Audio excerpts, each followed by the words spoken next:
When you think about businesses that are selling through the roof, like aloe or Skims, sure, you think about a great product, a cool brand, and brilliant marketing. But an often overlooked secret is actually the businesses behind the business, making selling and for shoppers, buying simple. For millions of businesses, that business is Shopify. Nobody does selling better than Shopify. With Shop Pay, that boosts conversions up to 50%, meaning way less carts are going abandoned and way more sales happening. So if you're into growing your business, your commerce platform better be ready to sell whatever your customers are scrolling or strolling on the web, in your store, in their feed, and everywhere in between. Businesses that sell more, sell on Shopify. Upgrade your business and get the same checkout Skims uses. Sign up for your $1 per month trial period at shopify.com/Westwood1, all lowercase. Go to shopify.com/Westwood1 to upgrade your selling today. Shopify.com/Westwood1.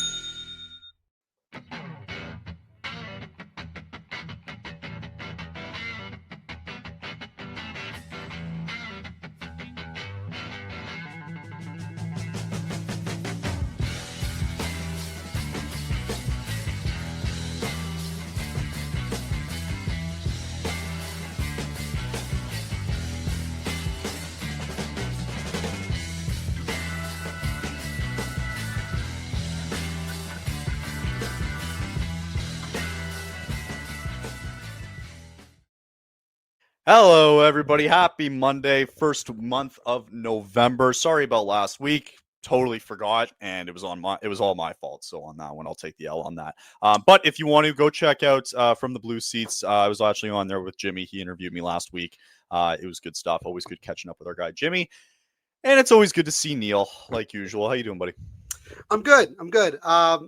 Recovering a little bit from a tiny sick. I'm going to call it a cold. I don't even know really what I've been dealing with. Right. I'm not even congested. It was just like, you just got like sludge. And that's all. That's the way I describe it. I just want to say really quickly, I never can get over like the clip from our intro of just like the two fans with like their I know. shirts over their head, like doing that to Oninger. I can't get over that. How funny that is to me. That'll never get old. No, that will never get old. And but other than that, no, I'm good. Nice. Just continuing to move in stuff. Still a work in progress. So I'm sorry that it looks like crap behind me. I could have blurred myself, but it's fine. Okay, it's the aesthetic. It's aesthetically pleasing to everybody. It is. I know I told you before we jumped on that I got a flu shot, and like I'm like constantly moving my arm. Dead. But I was just driving over to my appointment, and I'm like, crap, I got hockey tonight. So I'm just trying to like, I don't want it to like not bruise, but like if it's sore, you know what I mean? And then I'm like, oh my God, like don't do this to me now. Might have to list you as day to day. Maybe. An upper body injury. We got a lot to get into today. I hope you're comfortable. We got a lot of stuff to chat about. Our last two games we're going to chat about, and the reason why we're going to chat about Thursday is because I was actually at the game on Thursday, which we'll get into. Going to talk about Parak, going to talk about Calgary a little bit as well too, what the week looks like coming up. First and foremost, though, I'm so sorry to Blue Jay fans. Yeah. Yeah. That was a heartbreak. So we were all like, you could tell like, for the teams, not only the teams of Toronto, but I mean, McDavid was saying it the other night. He's like, during our game against, I can't remember who they were playing. I think it was Chicago who was in town. They had the game on, and he was admittingly on the bench. Like, I was not paying attention to our game. I was watching the game on the bench. I think everybody else could say the same thing, right? As Neil has a beautiful Springer jersey out there. Love it. That's sick. Yep. That's clean, actually, too. I got this 4 years ago, like the first year that Springer was on the Blue Jays. I got this when I was up in Toronto. I just want to say really quickly at the Rogers Center, I hope they fixed how the hot dogs taste, because whatever I had like 4 years ago was absolutely 1,000% horrible. Yeah, it's not disgusting. Good. That's why they do Looney Tuesdays, and they have to get rid of them because they're not right, because nobody buys them. Well, they buy them, but they also don't think it's great. Anyway, yeah, bit of a heartbreak there on Saturday night. I don't know. I mean, you can look at a number of things. Like, they had millions of opportunities to win. You got to tip your hat to the Dodgers, though. Like, they were relentless, right? And that's it. But like, not to drag on this conversation too long because we are a hockey show, I just hope that they can look back on this season and be like, what a crazy, unbelievable year for the Blue Jays. You know, like Right. something that nobody expected. And you have Mm-hmm. and mind you too, they had to have so many things go right for them that in the end, the one time it goes wrong ultimately is in the biggest moment. And it Sure. just so happened to be, if we talk about it there, it was more than likely in the bottom, or excuse me, in the top of the ninth there with Jeff Hoffman. I appreciate him shouldering the blame. I do.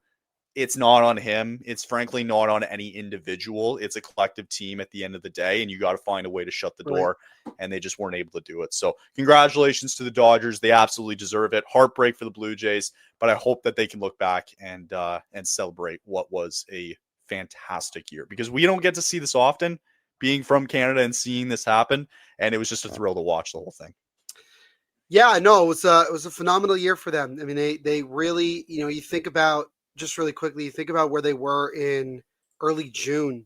They were really You're a struggling. 500 ball club in Right. June. And then Yeah. I remember they had that big series, that big 4-game series at home against the Yankees, and they swept them, and that propelled them from that point on. They were raring and ready to go. And then they beat the Yankees in the divisional series. They had a phenomenal 7-game set with the Seattle Mariners. That was great. And Man. I think it's still impressive that they walked out of LA taking 2 out of 3. Yeah. Especially after losing the 18-inning game number 3. That could have easily, kind of knocked out their energy, but they came back fighting. And yeah, I mean, you're going to look back on the series and you're not going to point the finger at anybody specifically. At the end of the day, the Dodgers just got the timely plays when they needed them, and that was simply what it came down to. And you think about that bottom of the ninth, right? And Rojas, who had just tied the game on a home run in the top of the ninth, he bobbles that play at first base and makes a throw where I thought at first he was safe, but apparently not, and they got him by just the inch. And it's funny you bring up McDavid. I was watching the Devils game. They beat the LA Kings. They were ironically in LA. Right. And right after the game, it was the bottom of the ninth. At least 5 players stayed on the ice. I think Jack Hughes, Dawson. They wanted to see it. Okay. Dawson Mercer was the best because he thought the game had just ended right before that play at the plate. So before that, he was like pumping his fist. He thought for sure they had won the game. Right. And then they walked back, and then they went into the locker room because I guess they thought the game was over. But they said that he was out. They reviewed it and they saw that he was out. But it was funny. I have a funny clip of Dawson Mercer's like fist pump after that. But yeah, I mean, they even asked like Sheldon Keefe after the game about it. Of course, by that time, the Dodgers had ultimately taken the lead and won the game. But no, it was just funny. And I think what was really great was just seeing the collectiveness that the entire Canadian fan base came together. Even the reporters, I mean, hockey reporters, right? Just like Pierre LeBrun, not talking about hockey for days, just talking specifically about the Blue Jays. Elliot Friedman, same thing. Darren Dreger. I mean, it was really fun to kind of just see that and see how much the Blue Jays meant to not just Toronto, but to the entire country of Canada. It was really great to see. And it was unfortunate that they were not able to get it done, ultimately losing Game 7 at home. But you got to tip your cap to both teams for a phenomenal World Series. And all you can do for the Blue Jays is just hope that they can build upon this, make it not a fluke, and go from there. And, we'll see. I'm confident because you've got Vladimir for the next 14 years. And if that's the type of stuff you're going to get out of him in the postseason now, that felt like a coming out party. And you just got to build around your team now, right? With Guerrero and Bichette. And if you just keep building around that team, things are going to fall through, and you have a good payroll. You can pay some guys. I think they're going to have many chances going forward where, they've established something now. And, sure, didn't go your way here at the end of it all, but you can look back at so many things and be like, damn, we were a special team. And, a lot of the guys admittedly too, even Shane Bieber, who came here at the deadline, was like, I think he might stay a Blue Jay, but that's a whole other story. I think there's a chance. And I would like to say that I think the Blue Jays should absolutely go after Kyle Tucker when free agency begins, because I think he would fit in really well. Yeah, they're going to be really aggressive now. They're going to be very aggressive. Oh yeah, first order of business is Bichette is coming back. That's my hot take. I don't think he leaves. I think they find a way to keep him. I agree.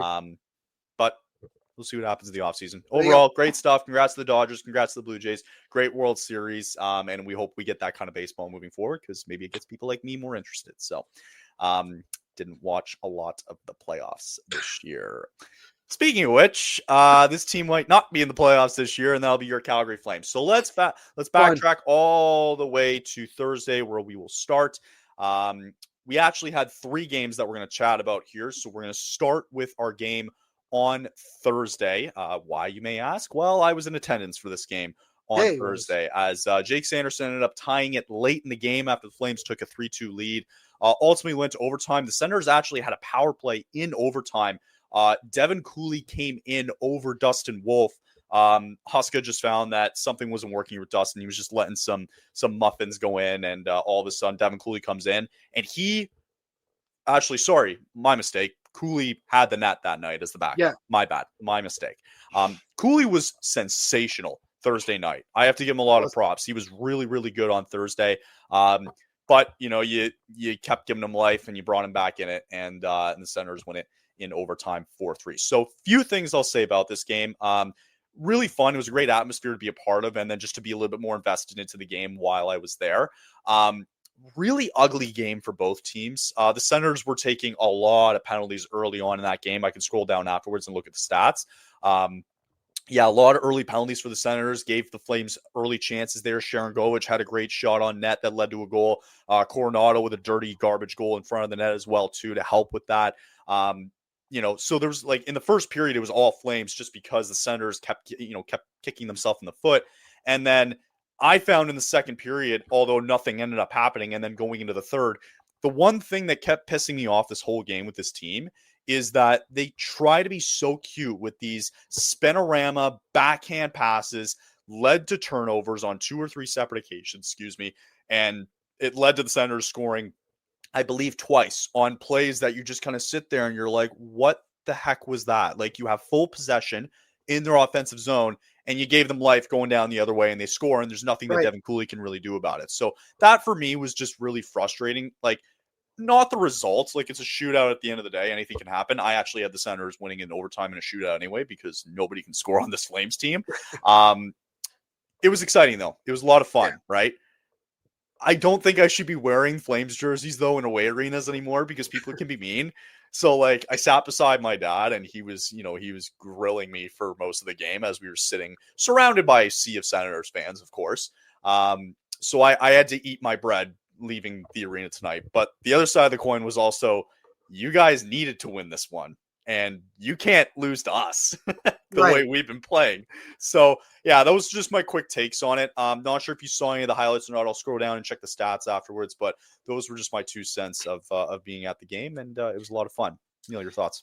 Yeah, no, I really liked what I saw from Cooley in this one. I'm hopeful that he could kind of build upon it, get some couple more good performances. I mean, ultimately, again, the Flames' biggest problem is scoring, right? And Cooley can only do so much to kind of, keep the Flames where they needed to be.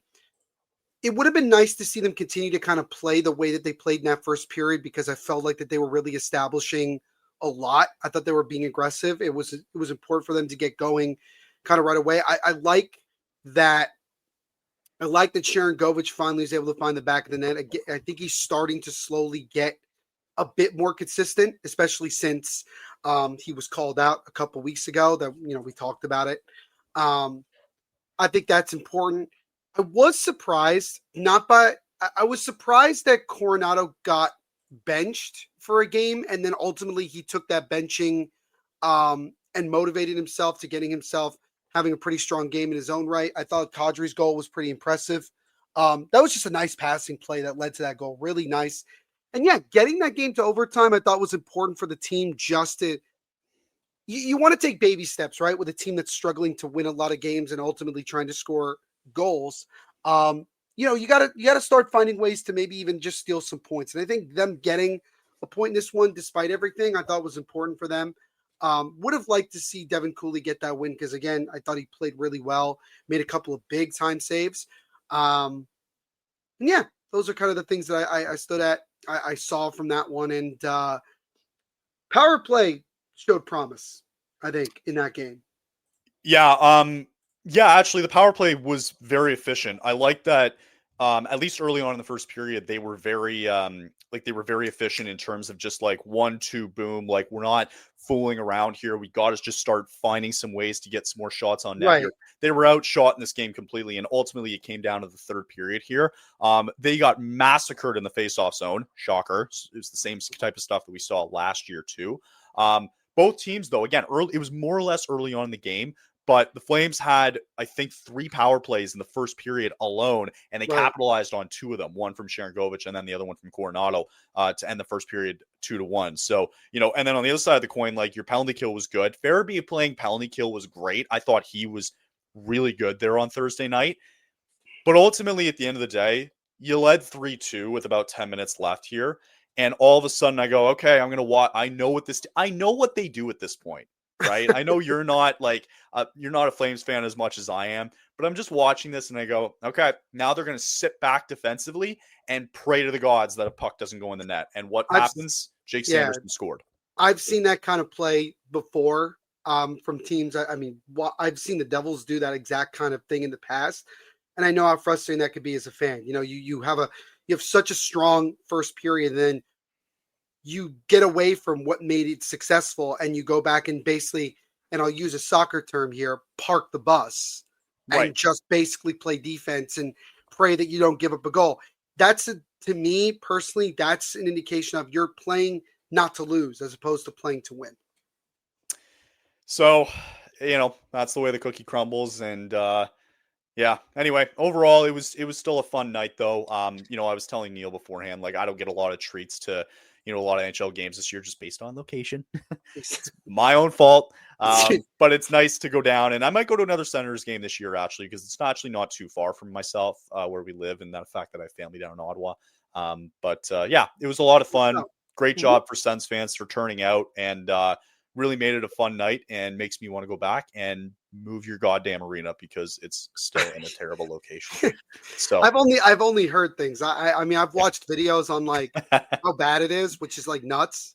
Like getting out. So getting out of the arena, we thought it wouldn't be too bad afterwards. And I've done it once or twice. I just can't fully remember, but it's the fact that it's just, you have a set of lights here. You have a set of lights here. And it shouldn't be like, they all should be like honest to God roundabouts at this point.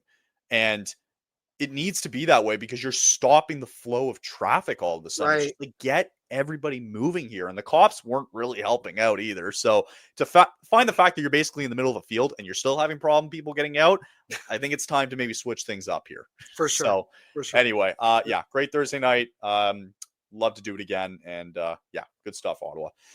Okay, so back-to-back games, Saturday and Sunday, real quick. We'll get into Saturday. Didn't start off great there, obviously against the Nashville Predators. Slightly kind of clawed back a little bit there, but ultimately it was way too little, too late as the Predators were flying there, especially Michael Bunting, who collected 3 points in the first period. Flames outshot in this one. They looked like the better team in the latter half, but again, you go down 3-0 in the first period. You're not going to find a lot of ways to win, as the Predators ended up winning it 4-2. Dustin Wolf didn't look fantastic despite the Flames doing a little bit more offensively. They were much better there in the face-off zone. But on the other side of the coin, what also doesn't help is what we said about Ottawa on Thursday night happened in Nashville on Saturday night.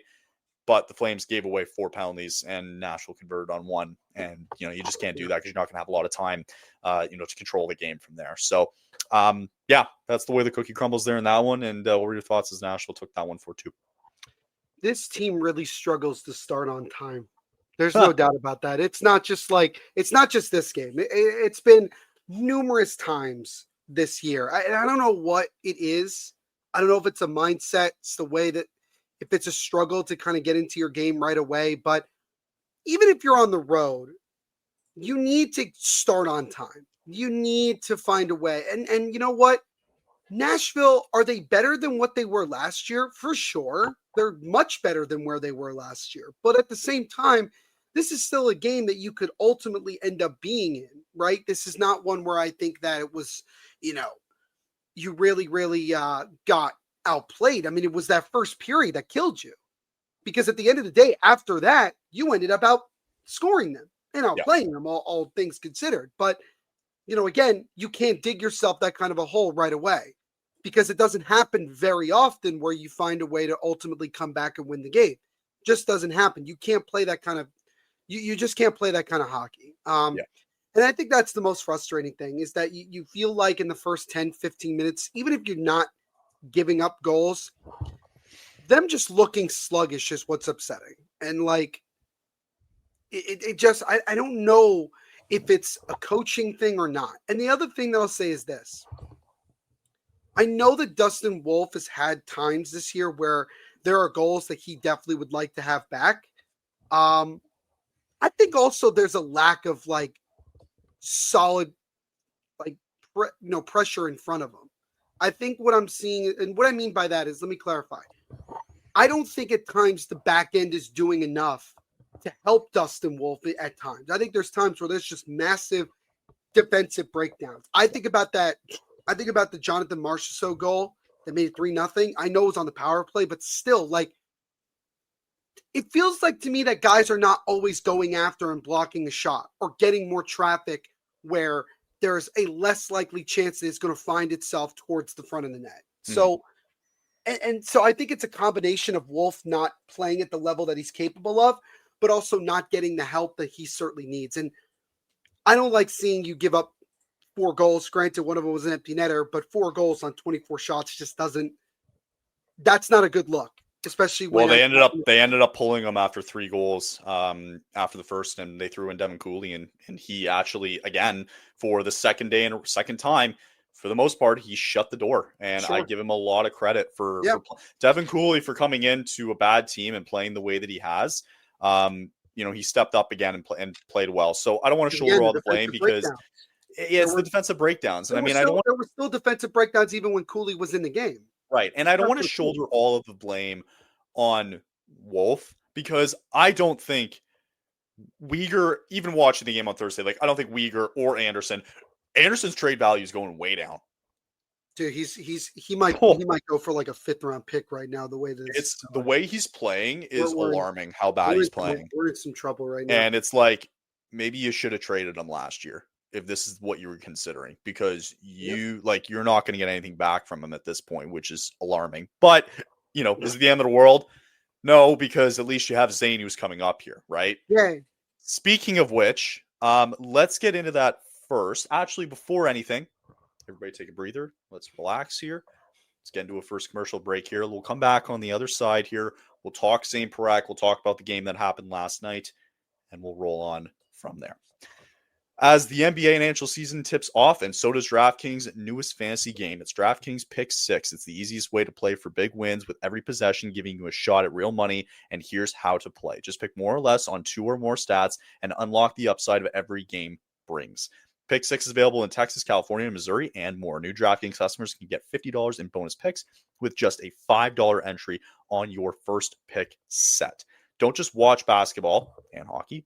Cash in now. Download the DraftKings Pick 6 app now and use code THPN. That's code THPN to play just $5 and just get $50 in Pick 6 bonus picks. Make the call. Ride the upside in partnership with DraftKings Pick 6. The crown is yours. And gambling problem, you can call 1-800-GAMBLER with help is available. For problem gambling, you can call 888-787-8977 or visit ccpg.org. In Connecticut, must be 18 plus. Age and eligibility restrictions vary by jurisdiction. Pick 6 not available everywhere, including New York and Ontario. Void where prohibited. 1 per new customer. Bonus awarded as non-withdrawable Pick 6 bonus picks that expired 14 days. Limited time offer. See terms pick6.com/DraftKings. Okay, let's get to the biggest story of the weekend for the Calgary Flames was Zane Parekh. The decision looming of what do you now do with this guy? He was at gain number 9, and if you threw him in for number 10, you will then burn the first year of his entry-level deal. Conroy said it yesterday after the game, which we'll get into, that him sending him back to junior was just not an option. So what ended up happening?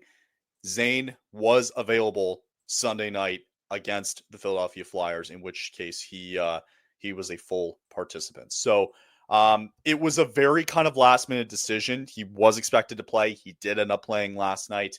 But it kind of just came down to the last second here, and we're like, what are we doing here? So my question for you is, Neil, did they make the right decision by keeping him in for the 10th game and burning his first year under his ELC?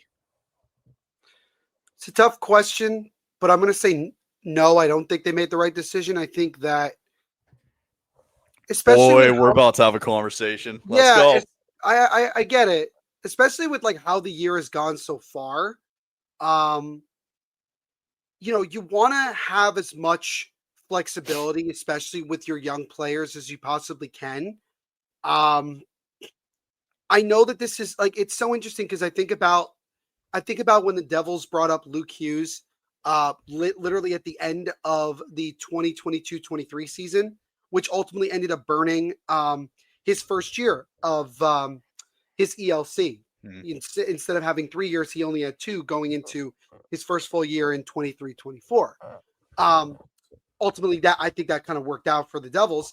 In terms of St. Preg, I mean, yeah, like he's shown a lot of promise, and I'm really excited about going there. I just think that it would have been better to hold on to that extra year, but I also get where they're coming from in terms of that. I will say the one thing that I didn't like out of everything is what you brought up. Waiting till the last second to make this call. I feel like this should have been determined sooner, or it should have been a decision sooner. But nonetheless, I will stand by. I think they should have let him. They should not have let him play that 10th game and save that year of ELC. So to clarify, you would have sent him back to junior. Correct. I would have personally.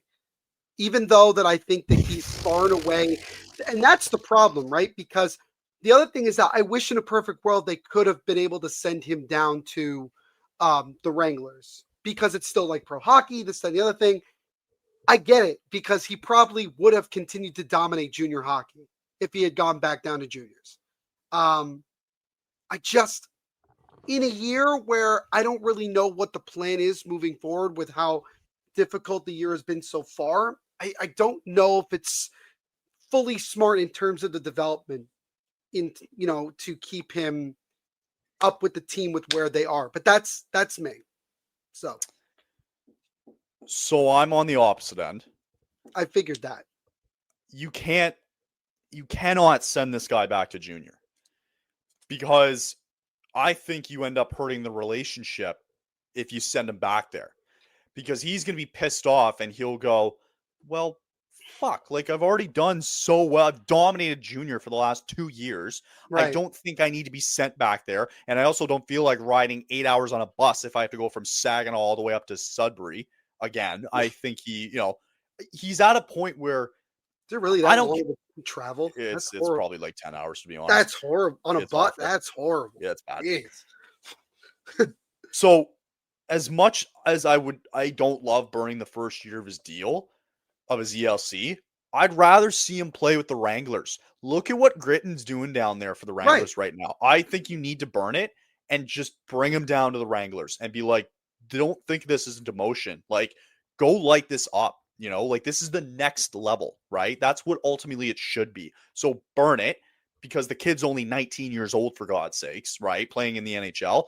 Send him down there. I don't even care if they throw Jake Bean out there at this point. I don't want to see him on this team next year again. I swear to God, Craig, I don't want to see Jake Bean next year. I watched him Thursday night, and he was pissing me off more than anybody on that team. So, but no, like to just get his 10th game in. But now I'm just like, just put him down with the Wranglers. Put him down there. Like, it's fine. Like, go let him play with grit and goal. Like, there's a lot of young guys down there. Honzik, yeah, he's playing up here a little bit. I get it. But for some of these really, really young kids like Matt Vigridin and Parekh, who were both drafted in the same year, go play a year down there. By the way, since Matt Vigridin went down to the AHL, he now leads the league in points in the AHL. Start the year down there. The Wranglers have just won 6 in a row. So, kind of doing pretty good down there. Prospect-wise. Down there. Might have a pretty good wagon down in the AHL system. And you add Zane Parekh. If you can add Zane Parekh. You add Zane Parekh, that team might win the Calder this year. They might. That might be the thing to watch this year for Flames fans. Might be the Wranglers. But like that should be the next step, right? Go play a year down there, and if there's certain nights where let's just say he does really well. Okay, great. Now let's just bring him into the fold here, right? Because eventually you are going to have to do that, right? So I just don't love hurting his confidence early on, but getting this necessary experience 10 games in is fine for me. Go down, burn it a year, and whatever. If we have 2 years of him under this ELC, fine. The kid's 19 years old, so I don't really care. But yeah, I don't quite understand putting him back in junior. Yeah. I wish you could send him to the Wranglers without burning that ELC in a perfect world. But that's me. I know you can, obviously. Yeah, I think that ultimately it's not a knock on him to have him get sent down to the I was going to say the Hitmen, wrong team, Wranglers. Close. I'm thinking of Hitmen. I don't even know how the Hitmen are doing this year. I hadn't checked recently. No the Wranglers, just because it would be an opportunity for him to play for, and again, this is going to sound disrespectful, but like a winning team, again, 6 in a row for the Wranglers and get that confidence up. Mm-hmm. I do agree that I don't think he would see it as much of a disrespect if he were to get sent down there, especially with, again, where the season is going. Again, I am just a sucker for keeping as much of that low cap hit, ELC control as you can. But I also ultimately get as well the danger of throwing that disrespect. So that's why I was saying it's such a tough decision, because you have to walk such a fine line with this kind of thing. So, I mean, now it doesn't really matter, because now you've ultimately made that decision. I'm just curious to know if and when Zane Parekh is going to end up going down to the Wranglers, if at all in this situation. Well, like for me, like I would rather him come back when he can play with some of the bigger names. Once Anderson is gone, like that's where I want to see him play with guys like Kevin Ball. That's where I want to see him play with even Joel Hanley, right? Where they actually did pair him up at one point. I don't want to see Zane Parekh paired up with fucking Jake Bean. You're not helping him, right? Nope. You're not helping him at all. Go stick him there with a defensive defenseman in Kevin Ball and get him the offensive opportunities, because that's who he is. So anyway, he was in the lineup Sunday night, and guess what? They won. Great. Coincidence? Huberdeau ended up scoring twice. Flames edged the Flyers there 2-1. They end this skid at 3. Felt like a lot much longer than that, and we all probably know that as well too. But they ended up finding a way to win in Philadelphia. I believe Daniel Vladar was not in net. I'm trying to see. I can't recall if he was. He was not. He was not. Okay. So he was not. The other guy's name. Yeah. Anyway, so Jonathan Huberdeau scored twice. Ended up being enough. 1 in the second, 1 in the third. Ended up leading 2-0. And that's all it took. This was a bit of a snooze fest if you were looking for offense, because they had 21 shots to 18 against Philly. And Philly didn't do a whole lot, as Morgan Frost and Joel Farabee made their first return to Philadelphia in Flames uniform. Face-off percentage went the Flames' way that time. Barely, they only gave up the one power play there for Philadelphia. They ended up shutting the door on them. But overall, I mean, that's the way we're going to see it all year, is just like the way you want to see this team's going to win is going to be low scoring opportunities. And this just happens to be one of those games against a team that not a lot of people think highly of anyway in the first place. So, great for Huberdeau, just looking at the guys who ended up scoring, get on the stat sheet there. Sharon Govich, he's got points now. It was Sharon guy. Sharon Govich now, who scored on Thursday, potted an assist last night. So good for him. We are getting an assist as well too. So, it was good for him, but I don't really personally take away a lot of positives from this. Even with the win, the Flames still finished still in dead last in the NHL right now. It's a game you should win, I guess, because the Flyers aren't also playing very well. By the way, all the Eastern teams have an above 500 record. Yeah, not nuts. Weird, right?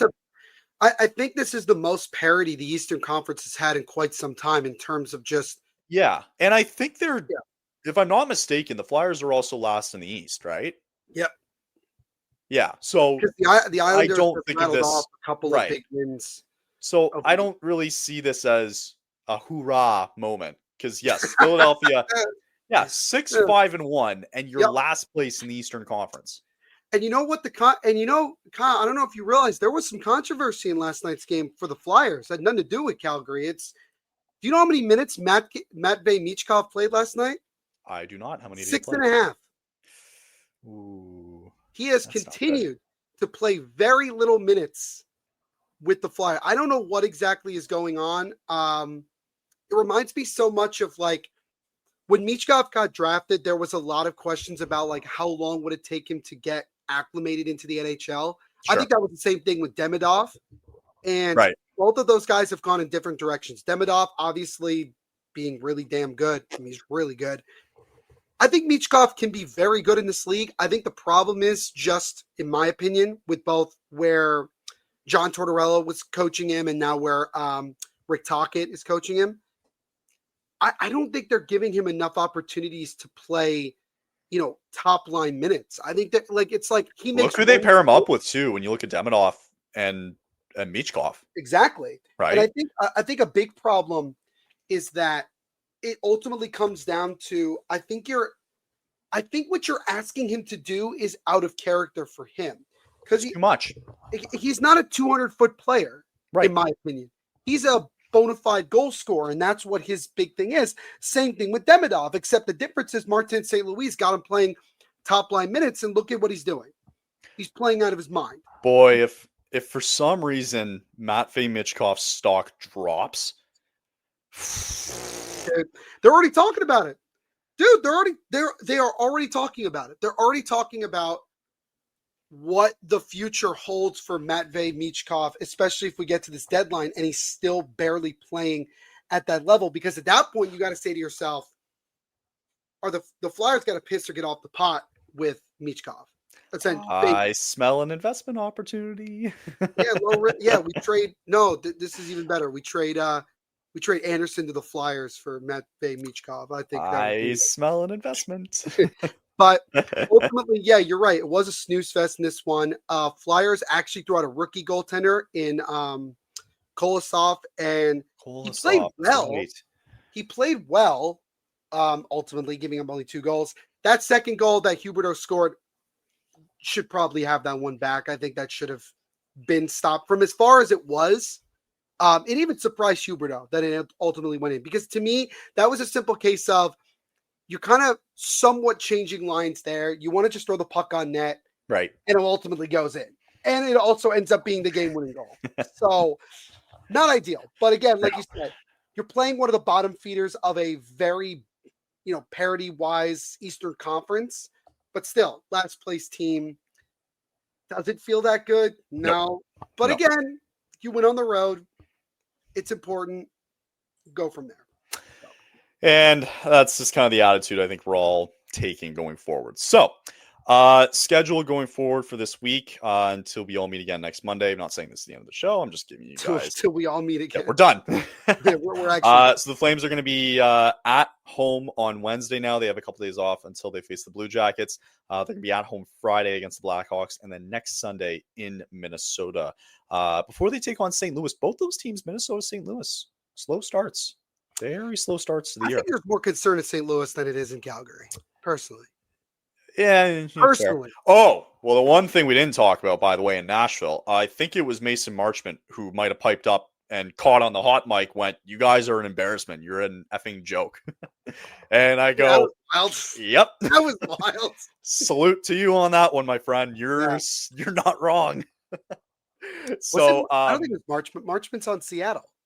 Or sorry, not Marchment. Who am I thinking of? Marchessault. My God. Yeah. I was like, Mason Marchment in Seattle. Unless he got traded again. Thank you. And I don't remember. Thank you. You know, I'll just say this. You know what irritates me? Is that, I'll just be honest. I don't think the talent difference is a lot between Seattle and Calgary. And why is Calgary figuring it out? Slowly but surely. They will. And like, I feel like we've had so many teams this year that have got off to really surprising starts, right? Like Pittsburgh. It's literally right there, tied with the Devils for first in the Metro. The Habs, not as much of a surprise because we know how good they are, so they're taking that next step. Utah's coming out the gate, very strong. They have still yet to lose a game at home since they Ducks 7-3-1. Ducks, damn, dude, like it. But we saw this last year, right? We With did. some teams who Well, just we see flew this out of the every gate, year, don't we? right? Teams Yeah. fly out of the gate, and it's a long road, man.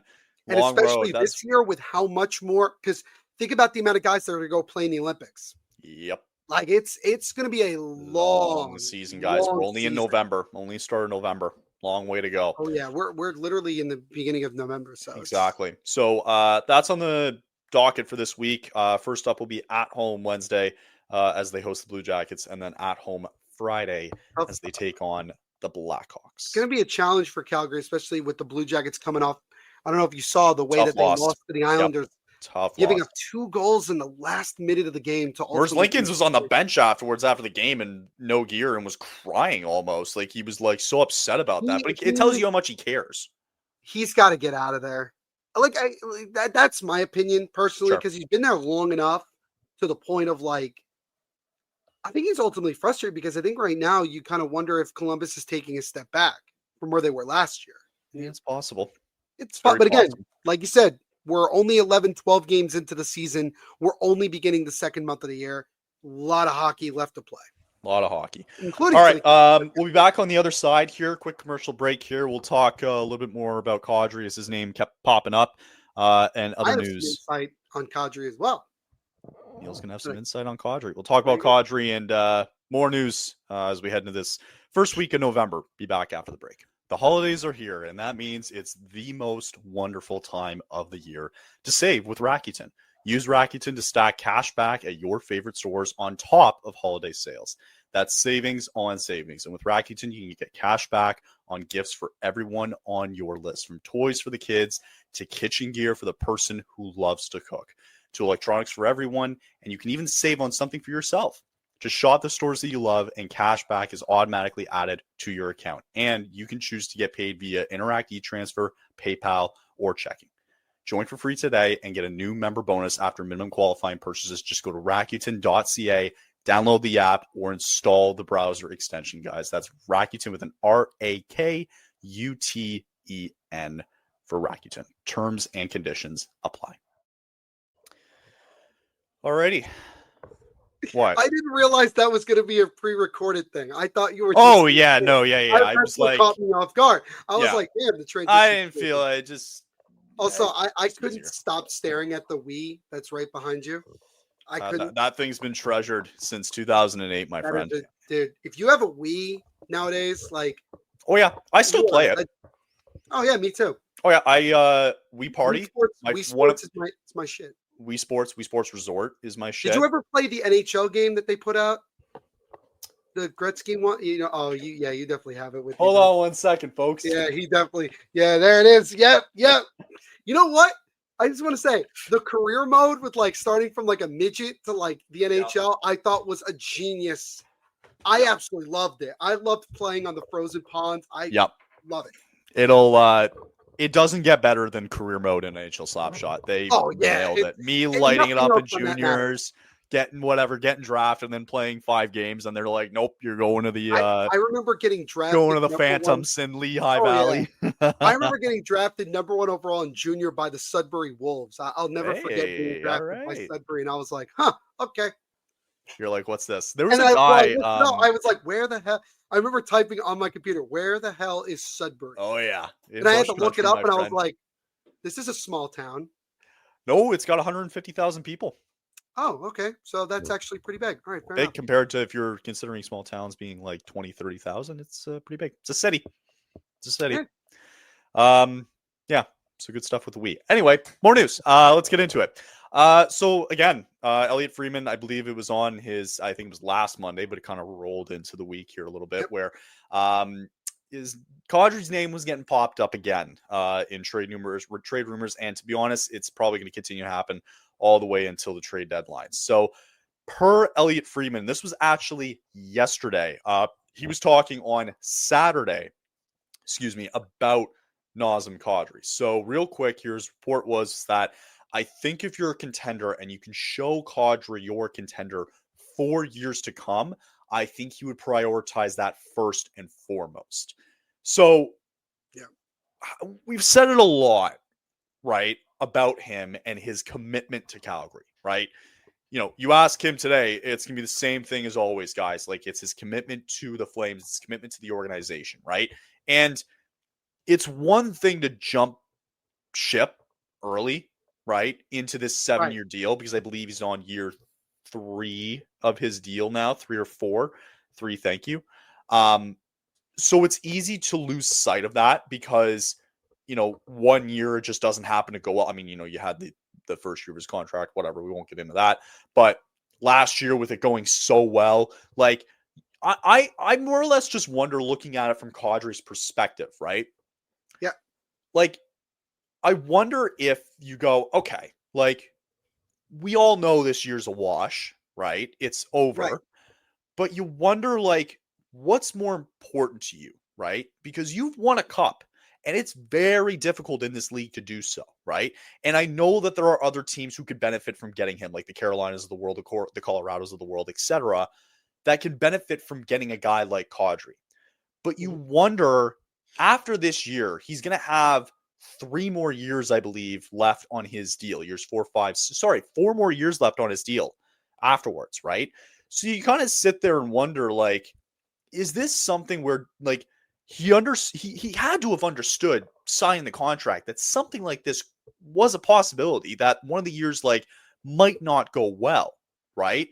So all of a sudden, like, I kind of think about it where, let me summarize here. I think about it like this, and I think about it with all these teams in the league, right? To clarify and to paint a broader picture. Anytime a team has a down year, right? In this case, it's the Flames, right? Or in this case, it could also be St. Louis, right? Yada, yada, yada, yada. The instant immediate reaction is, we are sellers. We got to get rid of our big guys. We got to get some big names back. We got to get some high draft picks. We got to get this, and this, whatever, right? Okay, fair. They are going to do a little bit of that with Anderson going out the door. You want to be able to capitalize a little bit of whatever's left on that value of that deal. That's here nor there. But I think the big question, and you take it case by case when you look at this team specifically, is it worth selling off big pieces now like a Nazem Kadri? Because there's no guarantee that you go out into the draft coming up here, assuming that this trend continues where they're going to be a bottom 3, bottom 5 team, and they're going to have an opportunity at winning the number 1 overall pick and getting Gavin McKenna. There's no guarantee of that, right? No. I think the way that he's commanded this team and the way he is one of these leaders, right? Yep.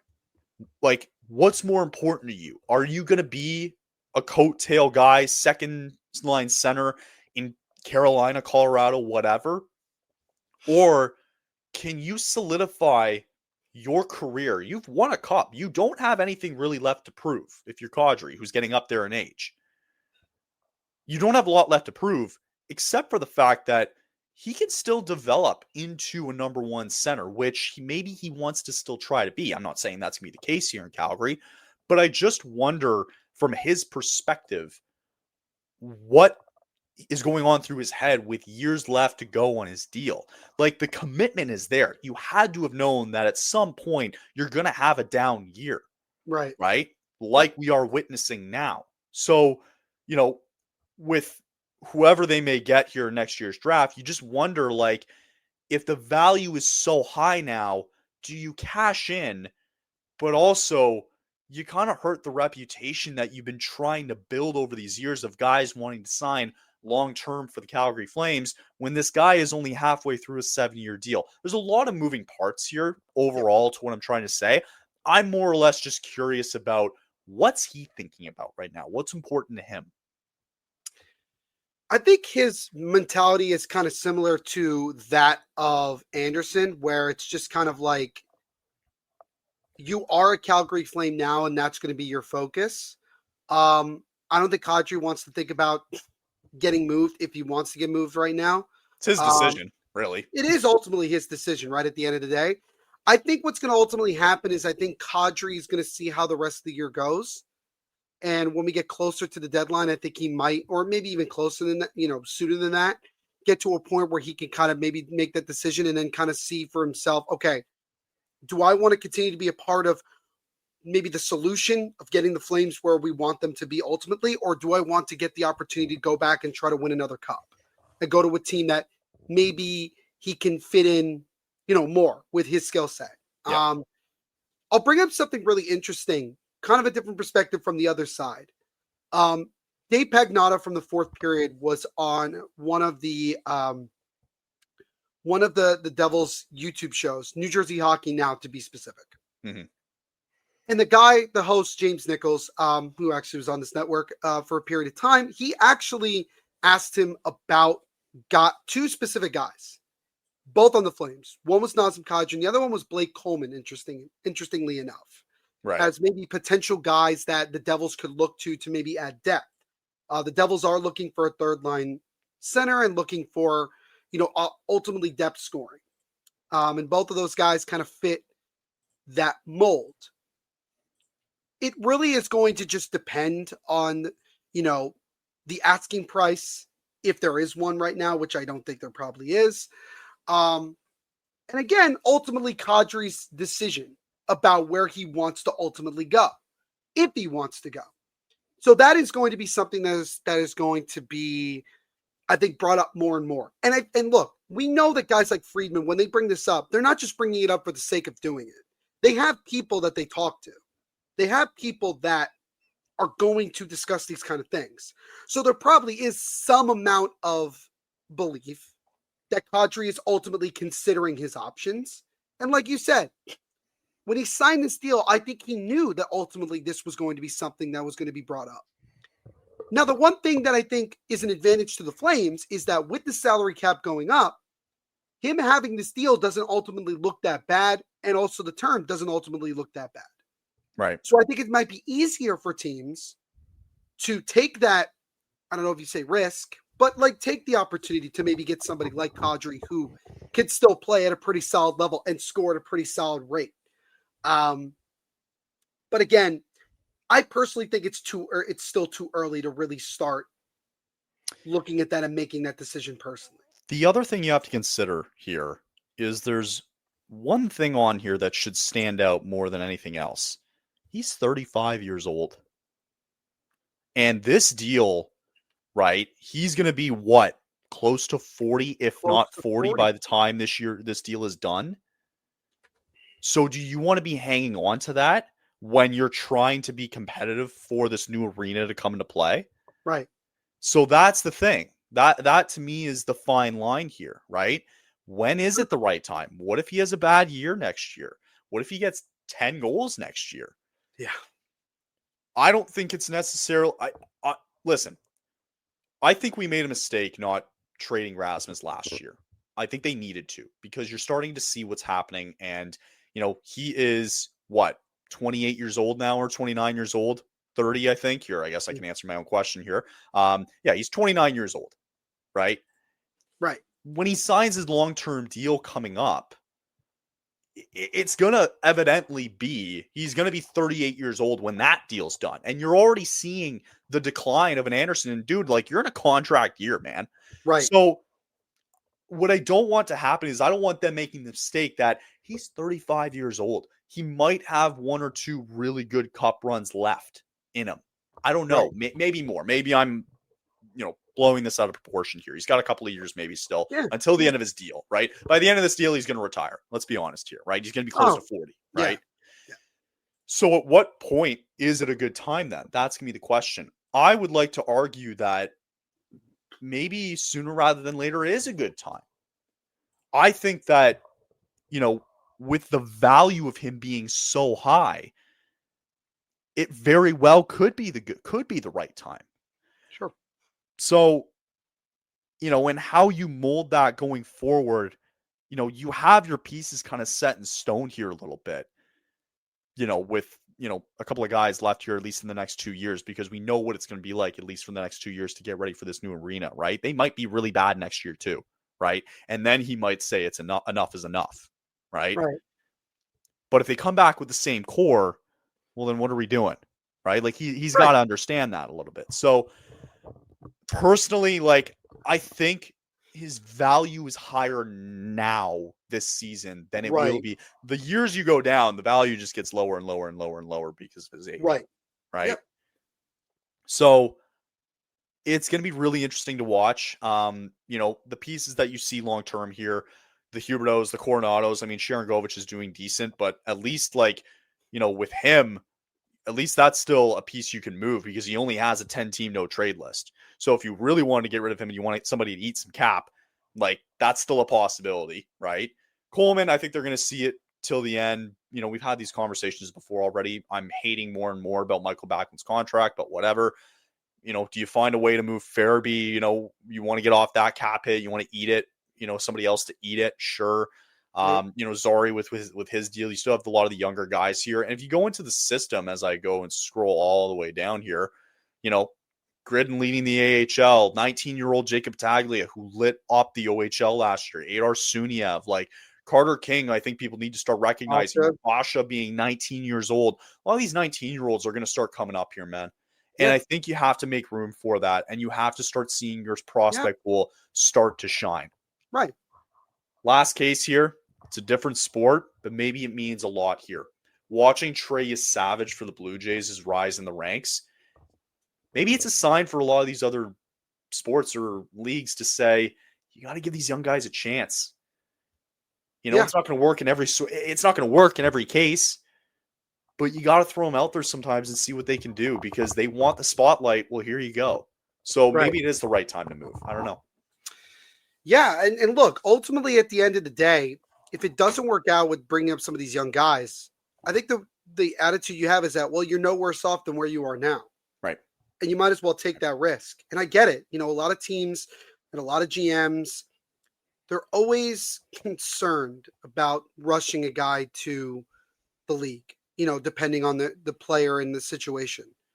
But ultimately, like you said, at some point in the very near future, you're going to have to do that. You're going to have to take those risks, give these young guys an opportunity and see where you can go and build around that. Because that's ultimately what you're trying to do, right? You're trying to rebuild this team. You're trying to create that new core that is going to be the beginning of that new era, especially when the new arena comes around in 2 years.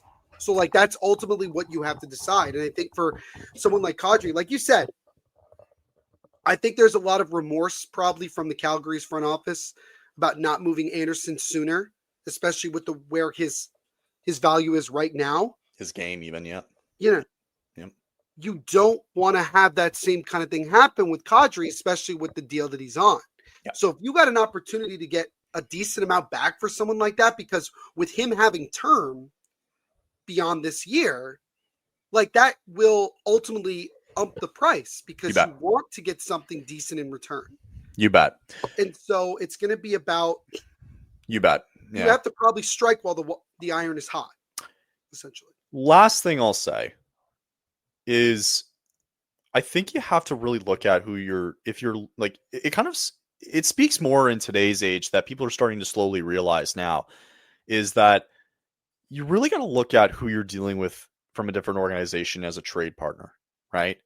Who's had a lot of, let's take the NFL, for example. Trading with the Eagles, they're going to claim every asset possible, right? I mean, what do they get? Jair Alexander for nothing, and then they got Phillips, that guy, right? Nothing. So right. So, we experienced that in the past with Vegas, right? Vegas is just known to do this, right? Where they acquire their assets, right? Yep. It's almost like you have to look around the league at some organizations and go, who's missed on some trades here? Who doesn't have their scouting report done? And maybe that's the bait that you try to use here for some teams that, aren't very active in the trade department, right? And maybe would want something like this. And they've missed on some targets before. And you end up acquiring some good prospects here because, this is just me. Last thing I'll say about this before we move on. I'm getting really tired of these draft picks piling up. Right. You said this the last episode. I'm going to say it every episode. I know. I'm getting tired. Beyond that point now. I'm getting so sick and tired of it. So I want to start seeing some really good prospects coming into the pool and say, screw the draft picks. We don't need them anymore. I mean, what if we get Gavin McKenna? Oh yeah, this year it's a different. You have your pick. Also, was I right about last year or was I wrong about friggin' wanting to keep this draft pick this Right. year because look at what happened. Yep. Fuckers. It's a good point. It's a good point. No, you're I right. was bashing my hand because last year it was like, okay, like if you really want to keep this pick this year, you're going to lose it next year. The Montreal Canadiens would have the number 1 pick right now. Think about that. Yeah. They're in first place in their own division, and they would have the number 1 pick right now. Mind you, the lottery. It's like the rich get richer, you know? Right. Exactly. Yeah. So yeah, let's stupid. not. Let's not. Yeah, let's not. Yeah, let's not think about and that. I think that, like, especially with like how the lottery has changed. Yeah, I think the Flames have a higher chance of like still like even if they finish in last place, I think they still have a very high chance of getting that pick anyway. bro. If they bottomed out in the bottom 10 last year, the Canadians would have had this pick. We only have Vegas's. Yeah. Like that needs. I was trying to get people like, and you understood too, from how many times we talked about it last year. Montreal would have the pick right now. Yeah. If it wasn't for the Flames not bottoming out, we would be in serious bad. we'd serious be in bad so sorry. much trouble. We'd be in Oh, big so time. much trouble. Yep, for sure. And that's why luckily Brad's we're not in that position right now, which is good. Yes. All right.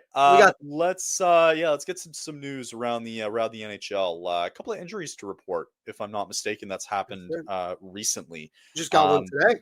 We did get one today. Really quick to point out too, Matthew Schaefer became the youngest NHL defenseman with multi-goal games, which is crazy. Dude, so good for him. He's a superstar in the making, bro. He absolutely is. Sorry, you had one to report? Pierre-Luc Dubois is going to be out indefinitely for the Capitals. They don't know the extent of the injury. I think they said they're going to get more imaging done. I think we even posted something on THPN about it today. So, yeah, a guy who got off to a really strong start with the Capitals this year. Looks like the Capitals are going to be shorthanded. It won't matter because the Capitals will just continue to pile up wins because screw us, you know. That's who they are. Yeah, that's who they are. They're analytic darling. They're not even analytic darlings. They're like against every analytic stat out there, and they keep winning. Nonetheless, still a bad loss for the Capitals, but that's the big one that I saw today. Speaking of the Capitals, they sent Cal Rosen to the St. Louis Blues. So that was our first official trade of the new season, as Cal Rosen's going back to St. Louis. Yeah. Sure, I guess they need help defensively a little bit more. Yeah, it's true. They do. Hopefully, I believe Tanev was discharged from the hospital the other night as he was stretched off. Still no update on Chris Tanev. Hopefully he's okay and he gets better as the Leafs avoided a scare there on Saturday night. Marchand ended up scoring a goal with special meaning the other night, obviously with his close connections back in Nova Scotia, losing a family friend. All prayers up there for Marchand. And the only other news I have on the docket, Neil, Jacob Markstrom signs a 2-year extension with the New Jersey Devils at $6 million per year. The former Flame continuing to get his starts there out in New Jersey. You've seen him early on. Devils have gotten off to a good start so far. Let's talk Devils, Neil. Markstrom signs a 2-year deal extension. What do you think? Yeah, no, I mean that was to be expected. We had been hearing it for months. I mean, even before Luke Hughes signed his long-term deal, the Devils were talking to Markstrom.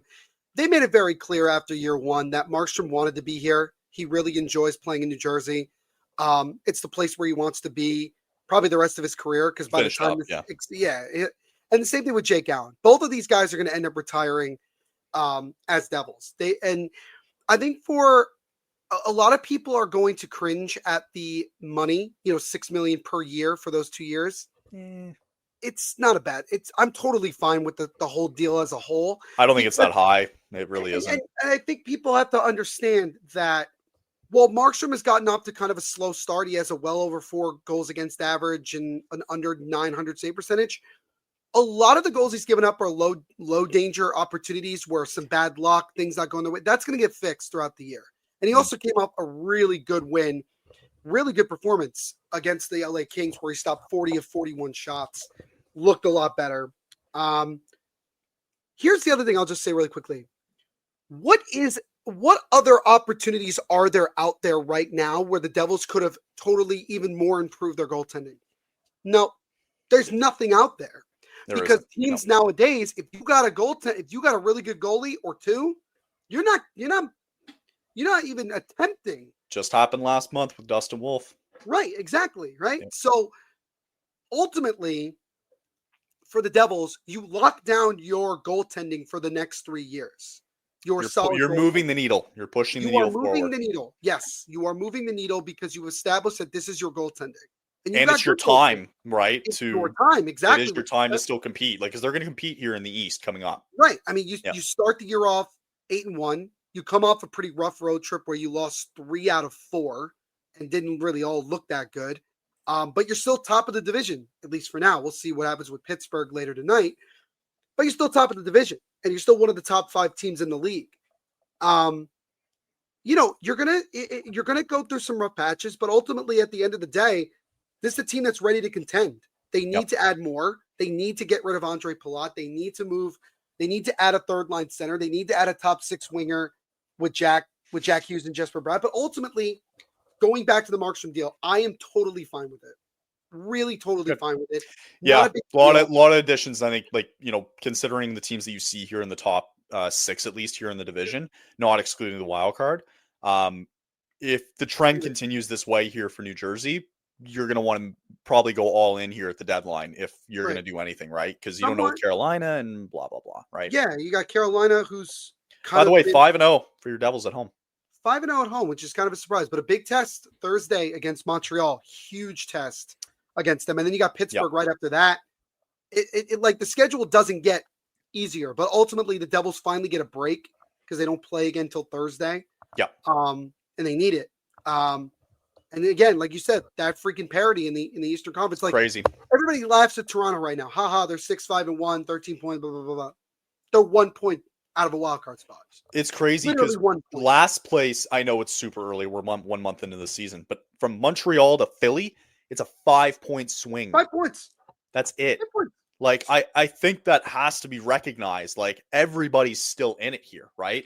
Lots of time for teams like Detroit to maybe mess up, or Tampa, and then you see like Pittsburgh, what's the longevity here for the Penguins? Looking at the wild card, you see the Blue Jackets and the Rangers.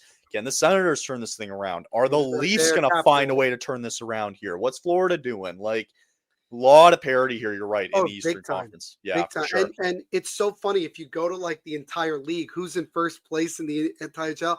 Colorado, who only has 7 wins, by the way, because they've been in so many overtime shootout games and be getting points, which good for them. I mean, good for them. Pushing teams to OT, man. Sometimes you need every point. Shoot, and you get Martin Necas now locked in long term. You got that deal done, which again kind of makes you wonder how they couldn't have gotten a deal done with Branson, but it doesn't matter now, obviously, because the money is not that different. But yeah, and so far too, I think the other surprise here has been the Utah Mammoth. They've been off to a sensational start. They're 4-1 at home. They're 7-3 in their last 10, 8-4 on the year with 16 points. Logan Cooley is a machine. Logan Cooley is such a machine. They locked him up long term. With the way that Minnesota and St. Louis are going, we had them in as the same wild card spots, but now Utah is really making, a very strong case here to try to get in. I think the big thing for them, how much longer is this goaltending play going to last for them? You can say the same thing about Anaheim, too. You can say the same thing about a lot of teams, honestly, in this situation. Like, look at Vegas, right? Vegas has so much top-end talent. Their goaltending is suspect. I mean, Akira Schmid, while does have a really good record, his goals against average save percentage, not that good.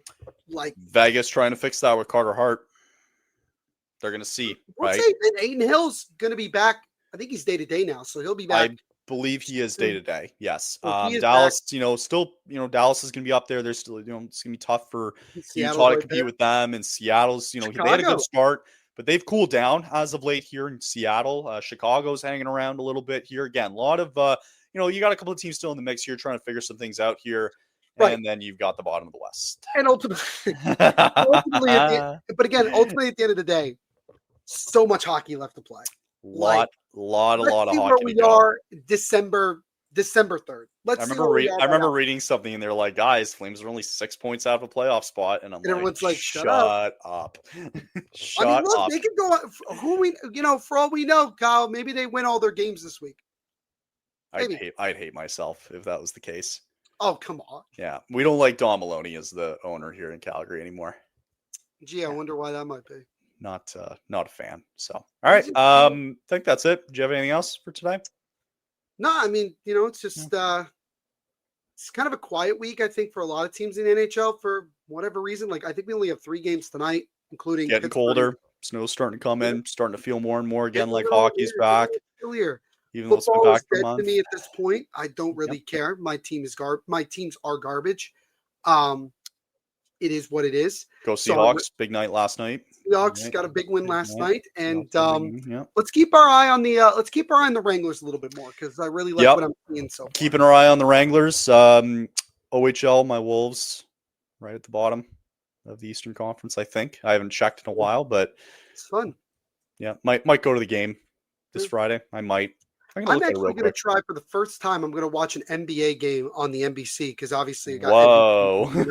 I hate it. Well, my team's playing, so like it, and they're going to get the crap kicked out of them because it's the Nets versus Minnesota in Brooklyn. It's going to be. Oh, the Nets haven't won a game yet, so like I'm having fun. I already. Oh, great! Even better. Oh, dude. Yesterday, what? Like Giants didn't win, Raiders didn't win, Devils got smoked, Nets got smoked. I had one of those like really bad sports days where like all of your teams get the living piss kicked out of them.